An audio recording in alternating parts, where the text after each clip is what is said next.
So today we are going to be talking about the StellaPro ReflexS, and the title of this presentation is called "Small Light, Big Power," and not necessarily in terms of like power, like flash output.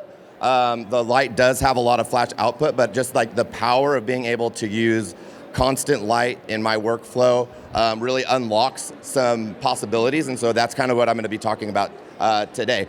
But just to kind of give you guys like an overview of what this light is, does everyone here know what the Reflex S is? I know a handful of people do.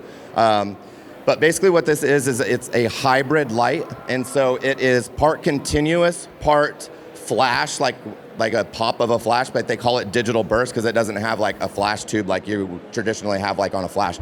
But the cool thing about it is that it's actually super bright. So just to kind of give you an example here. Like I could easily overpower these like stage lights here. I'll use this in full daylight, and then whenever you go to the digital burst aspect of it, you actually get another stop of power out of the light. And so instead of having to like add a whole nother light to get an extra power out of it, you can go to the digital burst and you'll get more power out of that. The other cool thing that I like about it is that it doesn't have any sort of like refresh rate, or you don't have to do any sort of like waiting on recycle times like you do with traditional flashes where you're taking photos and then the flash won't fire because it has to like recycle.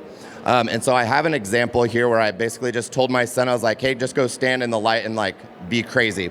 And so I'm gonna play a quick little video here. And this is with it in the digital burst, shooting at 20 frames per second. And it didn't miss a single flash for all 146 images, and this is at full power too. So traditionally with flashes, if you're at full power, you have to wait for it to recycle, especially like the higher up in power you go, the longer you have to wait. And it's usually like 1, sometimes even 2 seconds for it to recycle. Where here I can shoot full power just indefinitely until the battery dies if I want to. Okay. Does anyone want to watch my cute son dance again? Should we what?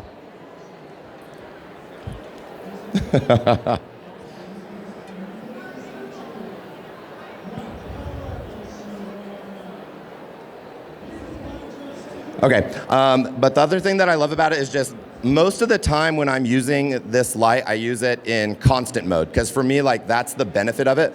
I do a lot of work with off-camera flash, and so I understand it, but being able to have that see what you get aspect of it can really help you dial in your lighting setup without a lot of like finagling. And so like in this situation, I have the Reflex and I have the barn doors on it, so I get like a slit of light.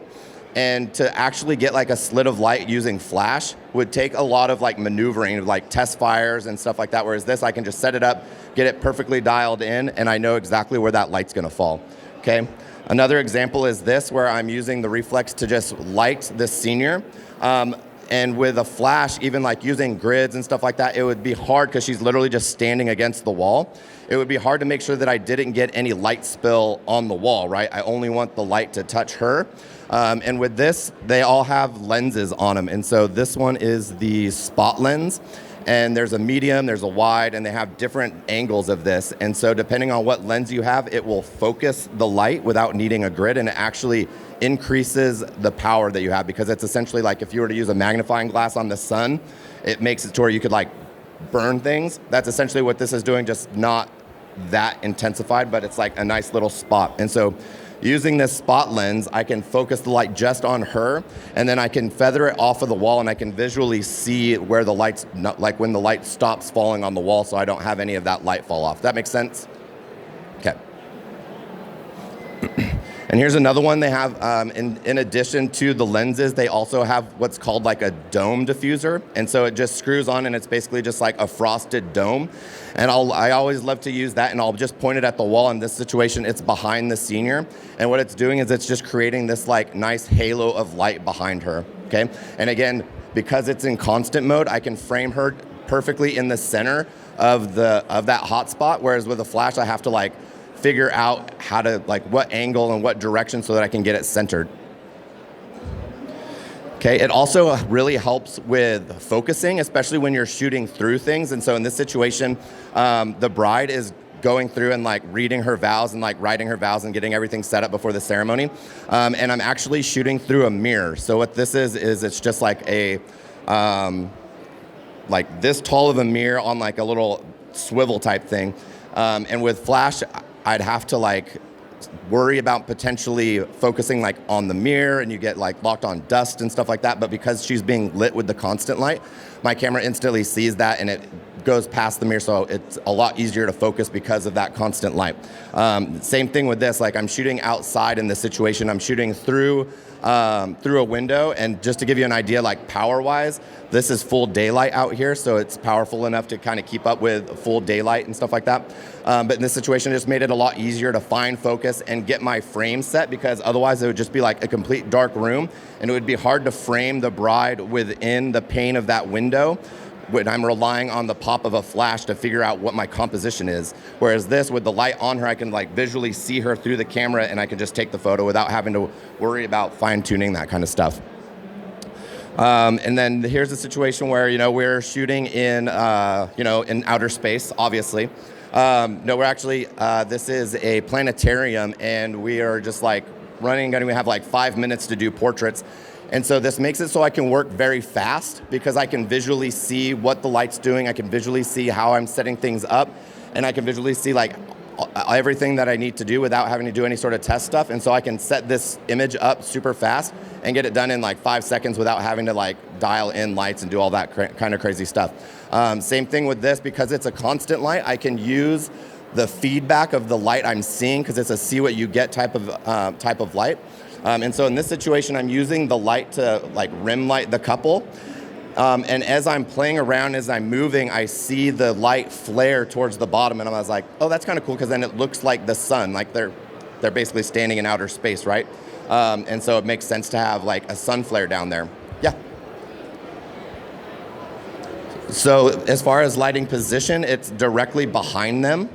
And it's like down on the ground. This is in a planetarium, and so they're literally like standing on a table. They're like way up in the air in order to get them into the sky. And I'm shooting down low, and then I had them like tilt at their hip, so it doesn't look like I'm shooting up on them as much, okay?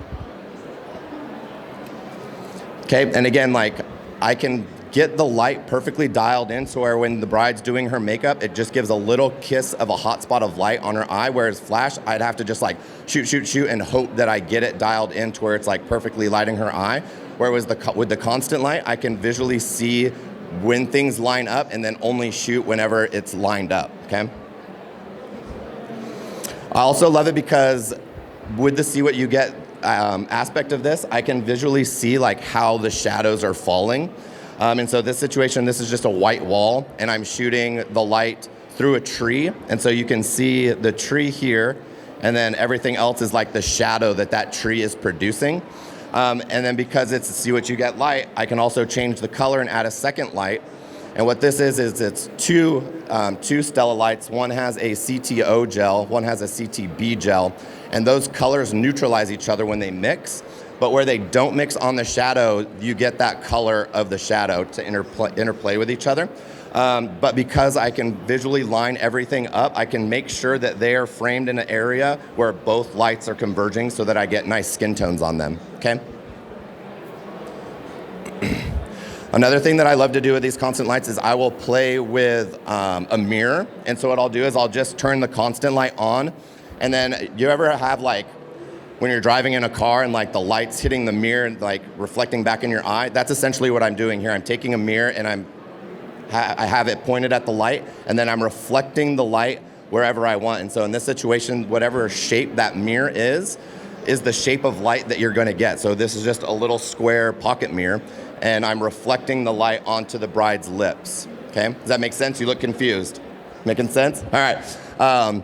And so same thing, like I said, whatever the shape of the mirror is, that's the shape of light that you're going to get. And so exact same situation, we pulled a circular mirror off of the bride's bathroom wall, and I just had someone hold that mirror. We shine the light into the mirror, and then that reflects onto the wall. But again, with the constant light, this is really hard to do with flash because it's a game of inches. Like a small turn this way, and that light goes completely off of her. But with the constant light, whoever's holding the mirror can visually see when things are lining up without me having to be like, oh, little left, little right, up, down. They can just be like, oh, and dial it in, and it's perfectly set, okay? Again, kind of going back onto the focusing thing. So this is it's basically like a crystal vase that was inside of the bride's getting ready quarters. And I noticed that the bottom of the vase was completely crystal clear. And so what I did is I put the reflex with the dome diffuser to give me like a little like circular hotspot on the wall. And then I'm shooting through the vase. And so all of this like bokeh that you see is basically just lights, like the ambient light like this, like reflecting off of the crystal vase. But it would be hard to shoot through a crystal vase and all of that and get lock focus on someone, especially when I'm really dialing down the ambient. And so having that light be constantly on makes it so I can lock onto that silhouette a lot easier. And I can visually see when the makeup artist is coming in, because I don't want the brush on her face. I want it kind of like that tension of just like right before the brush comes in. Because I don't pose stuff like this. I wait for it to like actually happen and unfold as it naturally would. Because whenever we do portrait, like creative documentary like images of people doing stuff like this, we never want the couple to look at the image and be like, oh, I remember when you had the makeup artist freeze and hold this for 5 minutes so that you could take this photo, right? I want them to see this photo and be like, oh, it's cool, it's interesting, and I remember what it was like in that moment because I was in the moment actually. Okay, this is another situation where it was like extremely hard to focus. What this is, has anyone seen a hypercube? I get like advertisements for them all the time, and I was like, I might actually be able to use that for something cool. But basically what it is it's a big cube of translucent mirrors, and on the inside it's a bunch of little LEDs, and you can like control it with your app, and you can change all the colors of the LEDs and stuff like that. Because it's a translucent mirror, what happens is if there's something brighter on the other side, you can see it. And so that's why it's a mirror, but I can see the LEDs through the mirror because it's brighter than what's on the outside. And so in this situation, I'm shooting through this cube and I'm focusing on the couple, and I wouldn't be able to focus on the couple if I didn't have the constant light from the Stella, because at that point I would just see a reflection. And so in this situation, I have the Reflex with a CTO gel on it to make that light orange. And then I have this like hypercube thing set up so that all the LEDs are blue, okay? This is another image where I couldn't have done it without the use of a constant light. And so what this is the bride and groom. This is an Indian wedding, and they're changing into their like reception attire in their hotel room. And so this is the St. Louis Arch and like all the city lights outside their hotel.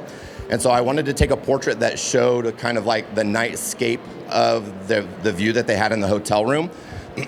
And so knowing that whatever's bright is going to be reflected off of that window, and then I'll be able to see the bright stuff on the other side of the window. So what I did is I tried initially to just place the light like on a wall, like I did in this photo. But I couldn't find an area that was clean enough. Like there was like stuff on the wall, and so it was just a little too cluttered to actually pop out. And so what I did is I always keep like a little, those little pop-up 7-in-1 reflectors in my bag. And so I just opened that up, and someone's literally back here just holding the reflector behind them. And then I have the reflex shining into the reflector. And then there is a glass coffee table. And so the bottom of this is a reflection off of the glass coffee table. And then the right is a reflection off of my cell phone. But because the way the windows are in hotel rooms, they're double pane. And so what happens if you're at a weird angle, you'll get a double reflection.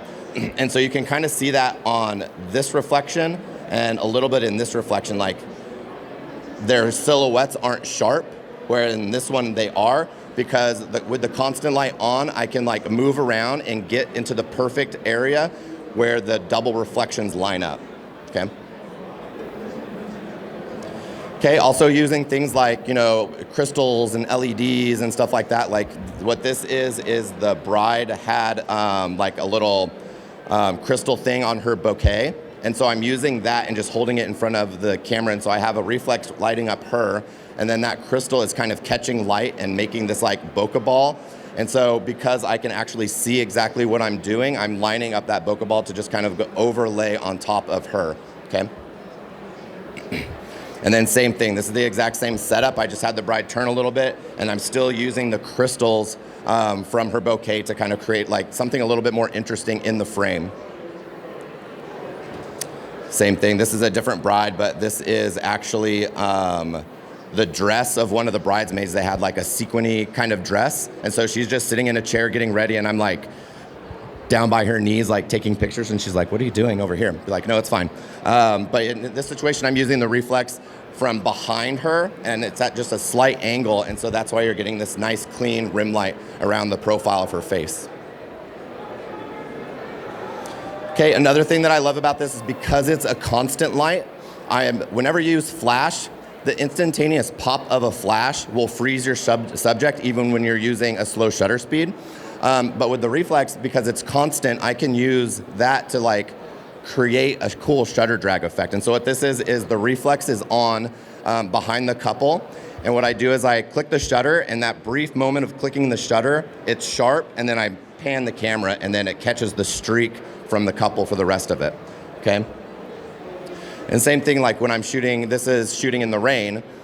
Because I can use a slow shutter speed, I can shoot, this is at 1/4 of a second, I can literally get the streaks of the rain, whereas if I'm using flash, what happens is that it freezes the rain. And in this situation, I'm mixing both, and so I have a long exposure with a constant light mixed with a flash, and so you can see the streaks of the rain, but then the pop of the flash freezes it, freezes the couple as well, okay? And again, same situation here, I'm just using a low shutter speed mixed with the constant light of the reflex, and then also mixed with the pop of a flash to freeze the rain, but you can also see the streaks of the rain coming through the frame. Okay, and this is the same exact setup as this, but I'm also, again, I'm mixing it with flash in this situation, but I'm mixing it with flash in what's called multi-mode, which is normally used for like, I can't remember the term, it's like strobotic or something. Basically what it happens is whenever I click the shutter, I can tell the flash to go off like 5 times within a second or something like that. And so what I have the light set up to do is just pop twice, and then I'm also moving the camera as it's going off. And so it's going pop, freezes them, but then the constant light is being drugged throughout the whole frame, okay? Same exact situation here. And then same situation here, but it's just a single burst. And instead of doing like a clean pan, I'm kind of like moving the camera up and down a little bit to kind of give like a little bit of a jitter within that streak of light, okay? So yeah, that is kind of what I love about the light. So again, this talk was called Small Light, Big Power, and it's not, it does have a lot of power, but for me, the power is in the fact that I can see the light that I'm getting. And I can use that to create better images. Does anybody have any questions? No, I'm that good? Perfect. Before you guys go, they with StellaPro Lights in partnership with WPPI, they're giving away a ticket to Portrait Masters. So if you go over to the StellaPro booth now, they'll scan a code and they're going to give away a full ticket to the Portrait Masters show. So definitely recommend checking that out. But thank you guys.